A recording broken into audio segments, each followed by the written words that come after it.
Hello everyone, I'm Dr. Xu, graduated from Xiamen University. My major is animal genetics.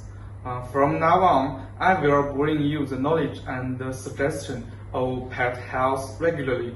Welcome to follow us and give us your questions and suggestions. Today, let's talk about pet liver function and common liver disease. There are many possible causes of liver disease in dogs and cats.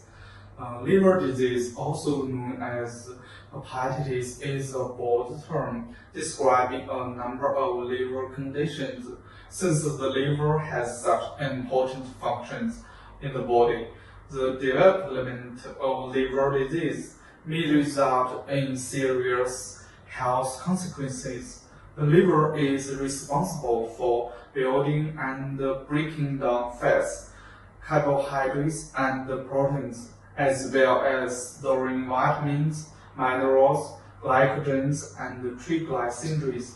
The liver also plays an important role in the production of red blood cells and produces factors important for the normal clotting of blood.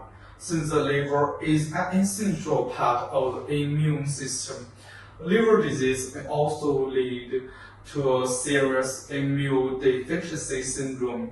The liver also plays an important role in digesting nutrients and detoxify cholesterol of drugs and taking into the body. When the liver is not functioning properly, toxin will build up, digestion will be affected, and there may be a shortage of essential nutrients, including glucose, vitamins, and minerals.